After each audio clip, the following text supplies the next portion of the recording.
Hello നമസ്കാരം. ഇന്ന് പുറത്ത് പോയേക്കായിരുന്നു കേട്ടോ. ഇന്ന് ഞായറാഴ്ചയല്ലേ, അപ്പോൾ കുറച്ച് പർച്ചേസിങ് ഉണ്ടായിരുന്നു. അപ്പോൾ കുറച്ച് സാധനങ്ങളൊക്കെ വാങ്ങിക്കാനുണ്ടായിരുന്നു വീട്ടാവശ്യത്തിന് കേട്ടോ. ഞായറാഴ്ചയൊക്കെയാണ് എനിക്ക് സമയം കിട്ടാറ്. അപ്പോൾ കുറച്ച് നേരം പുറത്ത് പോയി വന്നു. വേഗം അങ്ങനെ തന്നെ ഓടി വന്ന് വീഡിയോ എടുക്കാൻ വേണ്ടി ഇരുന്ന കേട്ടോ. ഡ്രസ്സ് പോലും മാറ്റിയില്ല.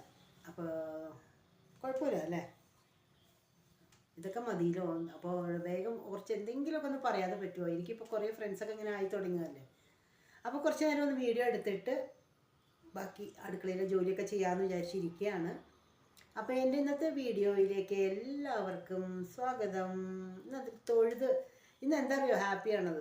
ഇന്നലെ ഞാൻ കുറച്ച് മൂഡ് ഓഫ് ആയിട്ടായിരുന്നത്. മൂഡ് ഓഫ് അല്ല, ടയേർഡായിട്ടാണ്. പിന്നെ ഇന്നെന്ന് പറയുന്നത് പുറത്തൊക്കെ പോയി വന്ന് കുറച്ച് നേരം അങ്ങനെ കറങ്ങിയൊക്കെ വന്നപ്പോൾ ഒരു സന്തോഷം. എന്നാൽ പിന്നെ അപ്പോൾ ആ സന്തോഷം മുഖത്ത് പ്രതിഫലിക്കാതെ പറ്റുമോ? അപ്പോൾ അത് കാരണം എല്ലാവരും ചിരിച്ചുകൊണ്ട് വർത്താനം പറയാണ് കേട്ടോ. അപ്പോൾ ഇന്നത്തെ വിഷയത്തിലെ ഇന്ന് ഞാൻ കുറച്ച് നമ്മുടെ 60 കഴിഞ്ഞവരെ പറ്റി ഇന്ന് പറയാൻ വിചാരിച്ചിരിക്കുകയാണ്.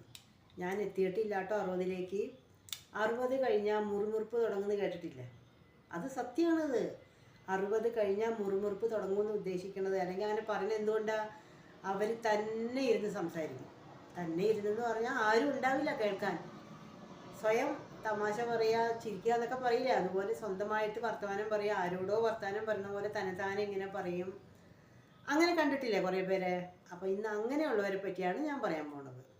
അപ്പോൾ ആരൊക്കെയുണ്ട്, അല്ലെങ്കിൽ നിങ്ങളെ പറ്റിയാണ് അല്ലെങ്കിൽ അവരെ പറ്റിയാണെന്നോ അങ്ങനെയൊന്നും പറയരുത് കേട്ടോ. ഞാൻ കോമൺ ആയിട്ട് എൻ്റെ കൺമുമ്പിൽ കണ്ടവരെ കുറച്ച് ഒന്ന് മിക്സ് ചെയ്ത് പറയണമെന്ന് മാത്രമേ ഉള്ളൂ. ആരും പ്രത്യേകിച്ച് ഞാൻ അങ്ങനെ പറയണതോ അല്ലെങ്കിൽ ഇന്നവർ അങ്ങനെയാണെന്നോ അങ്ങനെയൊന്നും ഞാൻ പറയണില്ല. സാധാരണ നമ്മുടെ കൊച്ചു ഈ ജീവിതത്തിൽ, കൊച്ചു ജീവിതം എന്ന് ഉദ്ദേശിക്കുന്നത് നമ്മുടെ ഈ നമ്മൾ ഓരോ സ്ഥലത്ത് പോകുന്നു, ഓരോ വീട്ടിൽ പോകണു, അല്ലെങ്കിൽ ഓരോ ഫംഗ്ഷന് പോകണു. അങ്ങനെ പല ആൾക്കാരെയും നമ്മൾ കാണാറുണ്ട്. പല സ്റ്റേജ്, പല സ്വഭാവം, പല പ്രകൃതം, അങ്ങനെ കുറേ പേരെ കാണാറില്ലേ. അപ്പം അതിൽ നിന്നും ഞാൻ എടുത്ത കുറച്ച് 60കാരെ പറ്റിയാണ് ഇന്ന് പറയാൻ പോണത് കേട്ടോ. അപ്പോൾ നമ്മുടെ 60 കഴിഞ്ഞ അമ്മമാരെ പറ്റി തുടങ്ങാം. കാരണം നമ്മൾ ലേഡീസ് അല്ലേ. അപ്പോൾ അമ്മമാരെ പറ്റി ആദ്യം പറഞ്ഞിട്ട് അച്ഛന്മാരെ പറ്റി ഇന്ന് സമയമുണ്ടെങ്കിൽ പറയാം, അല്ലെങ്കിൽ വേറൊരു വീഡിയോയിൽ പറയാം കേട്ടോ. അപ്പോൾ അമ്മമാരെ പറ്റി പറയുമ്പോൾ ആദ്യം പറയേണ്ടത് ഏകദേശം ഒരു 55 വയസ്സ് കഴിഞ്ഞാൽ, എൻ്റെ കഴിയാറായി 55, പക്ഷേ ഞാൻ ഉടനെയൊന്നും അങ്ങനെ പുറകുറുക്കാൻ തുടങ്ങില്ല കേട്ടോ. അങ്ങനെയുള്ളവർ മിക്കവാറും അടുക്കളയിൽ ചിലപ്പോൾ അവർ തന്നെത്താനെ സംസാരിച്ചുകൊണ്ട് ഓരോന്ന് ഉണ്ടാക്കുന്നത് കാണാം. ദോശ ചുടുമ്പോഴായിരിക്കും, അല്ലെങ്കിൽ കറി ഇളക്കുമ്പോഴായിരിക്കും, അല്ലെങ്കിൽ തേങ്ങ ചിരണ്ടുമ്പോഴായിരിക്കും, അല്ലെങ്കിൽ മിക്സിയിൽ അരയ്ക്കുമ്പോഴായിരിക്കും, അങ്ങനെ തന്നെത്താനെ സംസാരിക്കുന്നത് കേട്ടിട്ടില്ലേ? അപ്പോൾ ആ സമയത്ത് കയറി വരുന്ന ഭർത്താവോ അല്ലെങ്കിൽ മക്കളോ അതായത് മകനോ മകളോ ആരും ആയിക്കോട്ടെ, അവർ പറയും, ഭർത്താവാണെങ്കിൽ നീ എന്താ ആരോടെ നീ സംസാരിച്ചതെന്ന് ചോദിച്ചുകൊണ്ട് വരും. മകനോ മകളോ ആണെങ്കിൽ അമ്മ ആരോടെ ഈ പുറത്തുകൊണ്ടിരിക്കണേ, അമ്മയ്ക്ക് എന്തെന്നാ പറയാനുള്ളത് ഇത്രയ്ക്ക് എന്നൊക്കെ ചോദിക്കും. ചിലവർ മരുമക്കളാണെങ്കിൽ അമ്മ തള്ള പുറത്ത് തുടങ്ങി, ഇനി ഇന്ന് എന്തൊക്കെയാണാവോ കേൾക്കാൻ പോണേ. അവൾക്ക് തോന്നണ എന്തായിരിക്കും? അവളെ പറ്റി കുറ്റം പറയണതായിരിക്കും. കുറ്റം പറയുന്നതായിട്ട് അവൾക്ക് തോന്നും മരുമകൾക്ക്. പക്ഷേ അതൊന്നും അല്ല കേട്ടോ സംഭവം. അതെന്താണെന്ന് ചോദിച്ചാൽ, അവർക്ക് പറയാനും ഒത്തിരി ഉണ്ടാവും അവരുടെ മനസ്സിൽ. പക്ഷെ അത് കേൾക്കാനുള്ള ഒരു സമയം, സന്മനസ് ഈ പറയുന്ന ഭർത്താവിനോ അല്ലെങ്കിൽ മക്കൾക്കോ ഉണ്ടാവില്ല. അപ്പോൾ ആ ഒരു ഇത് പുള്ളിക്കാരി പറഞ്ഞു തീർക്കണതാണ്. സത്യമല്ലേ ഞാൻ പറയുന്നത്? ഇപ്പോൾ ഒരു ഉദാഹരണം പറയാം.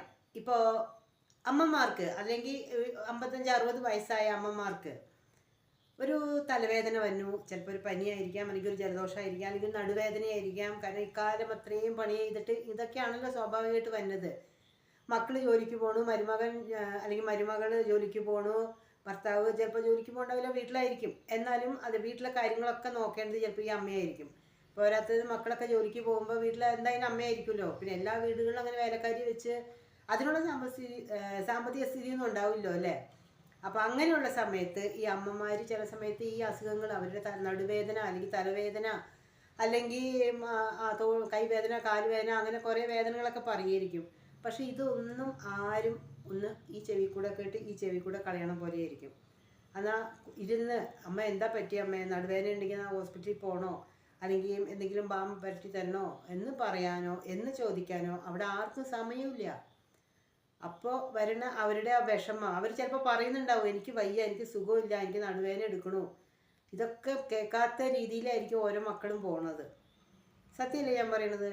അങ്ങനെ വരുമ്പോൾ അവരുടെ മനസ്സിലുള്ള വിഷമങ്ങൾ അവർ ഒറ്റയ്ക്ക് പറഞ്ഞു തീർക്കണമെന്നാണ് ഞാൻ അറിഞ്ഞിടത്തോളം സത്യം. കാരണം ഞാൻ ഈ പറയുന്ന ഓരോ ഈ തന്നെ സംസാരിക്കുന്നവരെ പറ്റി ഒരു മിനിറ്റ് പറഞ്ഞു വന്നപ്പോഴേ തൊണ്ടയ്ക്കൊരു ഇത്. അപ്പോൾ ഇങ്ങനെ സംസാരിക്കുന്നവരെ പറ്റി ഞാൻ അവരറിയാതെ വാച്ച് ചെയ്യാറുണ്ട്. വാച്ച് ചെയ്യാറെന്ന് പറഞ്ഞാൽ ഞാൻ പോകുന്ന സ്ഥലത്ത് ഇങ്ങനെ പെറുപുറത്തുകൊണ്ടിരിക്കണവരുടെ അടുത്ത് ഞാൻ ഇങ്ങനെ പതുക്കെ പോയിരിക്കും, അവരെന്താ പറയണേന്ന് അറിയാൻ വേണ്ടി. അപ്പോൾ ചിലവർ അവരുടെ കുടുംബത്തിലുള്ളവരൊക്കെ ആണെങ്കിൽ കണ്ണുകൊണ്ട് കൈകൊണ്ടൊക്കെ കാണിക്കും, ഇതാ തുടങ്ങി, അമ്മയുടെ വീട്ടിൽ കൊണ്ടുവിട്, അല്ലെങ്കിൽ ഇവിടെ എന്നാൽ അത് ഇതും പറഞ്ഞുകൊണ്ടിരിക്കും എന്നൊക്കെ പറയും. എത്രയോ ഞാൻ കേട്ടേക്കണം കേട്ടോ.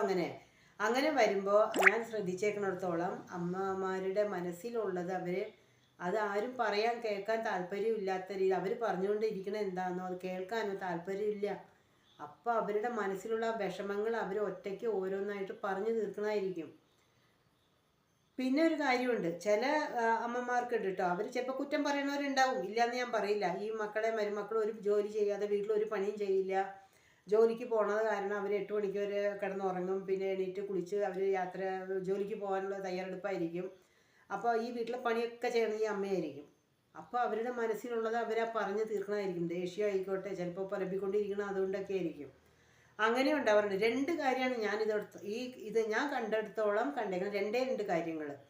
ഒന്ന്, ഇവർ ഈ പറഞ്ഞുകൊണ്ടിരിക്കുന്നത് അല്ലെങ്കിൽ ഇവരുടെ വിഷമങ്ങൾ ആരും കേൾക്കണില്ല. പിന്നെ രണ്ടാമത്, ഇവർ ഒറ്റയ്ക്ക് ഈ പണി എടുത്തുകൊണ്ടിരിക്കുമ്പോൾ ഇവരെ സഹായിക്കാനോ ആരും ഇല്ലാണ്ട് വരുമ്പോൾ ഉള്ള മനസ്സിൻ്റെ വിഷമം അവർ ചിലപ്പോൾ ദേഷ്യമായിട്ട് പ്രകടിപ്പിക്കും. ഇതൊക്കെയാണ് കേട്ടോ ഞാൻ നോക്കിയെടുത്തോളം അറിഞ്ഞേക്കണത്. പിന്നെ ഈ മകന് കുട്ടികളുണ്ടെങ്കിൽ, ചിലപ്പോൾ 1-2 കുട്ടികളുണ്ടാവും, ഒരു 3 വയസ്സ് 4 വയസ്സുള്ള കുട്ടികളാണെങ്കിൽ പിന്നെ അവരുടെ പുറകെ ഓടി നടക്കാനും ഈ അമ്മയായിരിക്കും. കാലത്ത് സ്കൂളിൽ കയറ്റി വിട്ട് കഴിഞ്ഞാൽ വൈകുന്നേരം വന്നു കഴിഞ്ഞാൽ ഈ മകനും മരുമകളൊക്കെ വരുന്നവരെ നോക്കണത് ഈ അമ്മയായിരിക്കും. അപ്പോൾ അവരുടെ പുറകെ നടക്കണം. അവർ പറഞ്ഞ കൊച്ചു കുട്ടികളല്ലേ, അവർക്ക് എന്തറിയാം. അപ്പോൾ അവരുടെ കൂടെ ഓടി നടക്കാനും ഒക്കെത്തിനും ചിലപ്പോൾ ഈ അമ്മയായിരിക്കും. ചിലപ്പോൾ അച്ഛനുണ്ടാവും. എല്ലാ അച്ഛന്മാരും ഒക്കെ നോക്കണമെന്നില്ല. കുറേ ഇങ്ങനെ അച്ഛന്മാരൊക്കെ കുറച്ച് സപ്പോർട്ട് ചെയ്യണമെങ്കിൽ ഈ അമ്മ ഇങ്ങനെയൊന്നും പറയില്ലായിരിക്കും. എനിക്ക് അങ്ങനെയാട്ടോ തോന്നുന്നത്. കുറച്ച് അച്ഛന്മാരും കുറച്ചൊക്കെ നോക്കി മക്കളെയൊക്കെ നോക്കി 2 പേരും ഷെയർ ചെയ്യുകയാണെങ്കിൽ ഈ അമ്മയ്ക്ക് ഇത്രയും ബുദ്ധിമുട്ടോ അല്ലെങ്കിൽ ഇങ്ങനത്തെ പുറുകുറുക്കലൊക്കെ കുറയും. അത് നോക്കിക്കോളൂ. അങ്ങനെയുള്ള വീടുകളിൽ ഈ ആരും സഹായിക്കാതെ ഒറ്റയ്ക്ക് ചെയ്യുന്ന ഈ ജോലികളായിക്കോട്ടെ, അല്ലെങ്കിൽ വീട്ടിലെ പണിയായിക്കോട്ടെ, അല്ലെങ്കിൽ അവരുടെ ഓരോ ബുദ്ധിമുട്ടുകൾ ആരും കേൾക്കാനോ താല്പര്യം ഇല്ലെങ്കിൽ അവരിതുപോലെയൊക്കെ പറഞ്ഞിരിക്കും. അത് ഉറപ്പാണത്. ആ കാര്യത്തിൽ ഒരു മാറ്റവും ഇല്ല. പിന്നെ 1-2 പേര് വേണമെങ്കിൽ, അല്ലെങ്കിൽ 100-ൽ 5 പേരെന്ന് ഞാൻ പറയാം, കുറച്ച് പേരൊക്കെ ഒപ്പത്തിനൊപ്പം അമ്മയുടെ ഒപ്പം നിന്ന് സഹായിക്കാനും സപ്പോർട്ട് ചെയ്യാനൊക്കെ ഉണ്ടാവും. പിന്നെ വേണമെങ്കിൽ മക്കൾ പറയൂ കേട്ടോ, അമ്മയ്ക്ക് എന്താ ഇവിടെ ഒരു കുറവ്, വാഷിംഗ് മെഷീൻ ഉണ്ട്, പാത്രം കഴുകാനുള്ള മെഷീൻ വന്നു കഴിഞ്ഞു, പിന്നെ വീട്ടിൽ പണിക്കാരുണ്ട്, അല്ലെങ്കിൽ എന്താ പറയുക ജോലിക്കാർ പണി ചെയ്യാൻ പുറമെ പണിക്ക് അകത്തെ പണിക്കൊക്കെ ഉണ്ട്, പിന്നെ അമ്മയ്ക്ക് എന്തിൻ്റെ ഇതാ, അമ്മയ്ക്ക് സുഖമായിട്ട് ഇരുന്നാൽ പോരെ എന്നൊക്കെ ചോദിക്കും.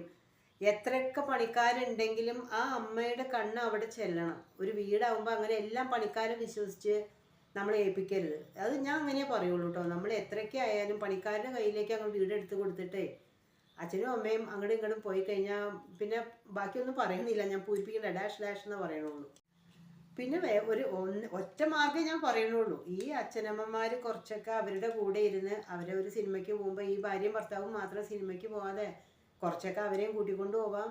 അല്ലെങ്കിൽ വർത്തമാനം പറയുമ്പോൾ കുറച്ചൊക്കെ അവരെയും കൂടെ ഇരുന്ന് വർത്തമാനം പറഞ്ഞ് അവരുടെ കാര്യങ്ങൾ അന്വേഷിക്കാം. അവർക്ക് എന്തെങ്കിലും കുറവുണ്ടോ അതൊക്കെ കൊണ്ടു കൊടുക്കാം. പിന്നെ മിക്ക വീടുകളിൽ ഇപ്പോൾ സീരിയലിൻ്റെ തമ്മിത്തല്ലൊക്കെ ആയിരുന്നു ഒരിടയ്ക്ക്. ഇപ്പം അത്ര ഇല്ലയെന്നുള്ളൂ. ഇപ്പോൾ എല്ലാവരും സീരിയലൊക്കെ കുറഞ്ഞു. ഒരിടയ്ക്ക് എൻ്റെയൊക്കെ മോളുടെ സമയത്തൊക്കെ ഞാൻ ഓർക്കണ്ടേ, അവളുടെ കൂടെ അവരൊക്കെ ഇങ്ങനെ വർത്തമാനമൊക്കെ പറയാറുണ്ട്. അച്ഛനും അമ്മയും TV കണ്ടുകൊണ്ട് സീരിയൽ കണ്ടുകൊണ്ടിരിക്കണതിന് മക്കൾക്ക് പഠിക്കാൻ പറ്റണില്ല, TV കണക്ഷൻ ഊരി എന്നൊക്കെ പറയും. ഇപ്പം പിന്നെ കുട്ടികളൊന്നും നോക്കണില്ല, ഒക്കെ മൊബൈലിലാണല്ലോ ഒക്കെ നോക്കണത്. അതുതന്നെ പിള്ളേർ TV നോക്കൽ കുറഞ്ഞു, പക്ഷെ അച്ഛനും അമ്മയും നോക്കൽ കുറഞ്ഞിട്ടില്ല. അവർ കണ്ടോട്ടെ, അതിന് തടസ്സപ്പെടുത്തരുത്. കാരണം സീരിയൽ കാണണോ, അതൊക്കെ മോശമല്ലേ എന്നുള്ള മറ്റ് ചിലവർ വർത്തമാനം പറയാറുണ്ട്. പൈങ്കിളി കഥയല്ലേ, ആയിക്കോട്ടെ, അതിനെന്താ. ആ അച്ഛനും അമ്മയ്ക്കും ആ TV കാണുന്ന ഇഷ്ടമാണെങ്കിൽ അവരുടെ റൂമിൽ ഒരു TV വെച്ച് കൊടുക്കുക, അത്രേ ഞാൻ പറയുള്ളൂ. അവരത് കണ്ട് ആസ്വദിക്കുകയാണെങ്കിൽ ആസ്വദിച്ചോട്ടെ. ഈ പറയുന്ന മൊബൈൽ ചിലപ്പോൾ എല്ലാവർക്കും യൂസ് ചെയ്യാൻ അറിഞ്ഞൊന്നും വരില്ല. അങ്ങനെയൊക്കെ ആകുമ്പോൾ അവർക്കതൊരു എൻജോയ്മെൻ്റ് ആണെങ്കിൽ അവരതിൽ ചെയ്തോട്ടെ. അല്ല അതിലും അവരെ സമ്മതിക്കാതെ ഈ പറഞ്ഞ പ്രതിമ കണക്കെ വീടിൻ്റെ ഉമ്മറത്ത് ഇരിക്കുന്ന അമ്മമാരെയാണ് നമ്മൾ കാണാറുള്ളത്. അതൊക്കെ കാണുമ്പോഴാണ് അവരുടെ മനസ്സിൽ ആ വിഷമങ്ങളൊക്കെയാണ് അവർ ആ പിറുപിറുപ്പിലൂടെ തീർക്കണമെന്നാണ് ഞാൻ പറയുള്ളൂ.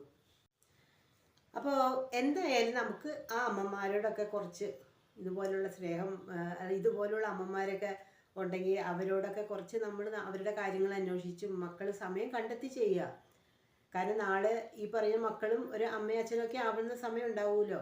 കുറച്ചൊക്കെ അവരെ കൊണ്ടാവുന്ന സഹായിച്ച് അവരെ കുറച്ചൊക്കെ മനസ്സിന് സന്തോഷം കൊടുക്കുന്ന രീതിയിൽ ചെയ്താൽ അത് നാളേക്കുള്ളൊരു അവർക്കുള്ള ഗുണങ്ങൾ കൂടി ആവുമെന്ന് വേണമെങ്കിൽ ഞാൻ പറയാം.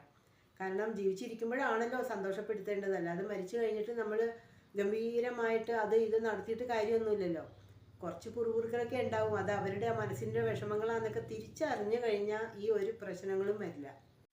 അപ്പോൾ ഇന്ന് ഇത്രേ പറയുന്നുള്ളൂ കേട്ടോ. ഒരുപാട് പറഞ്ഞു കഴിഞ്ഞാൽ എല്ലാവർക്കും ബോറടിക്കും, പിന്നെ വേണ്ട, എന്തിനാ അപ്പോൾ നമ്മൾ എന്നോട് ശത്രുത തോന്നരുത് കേട്ടോ.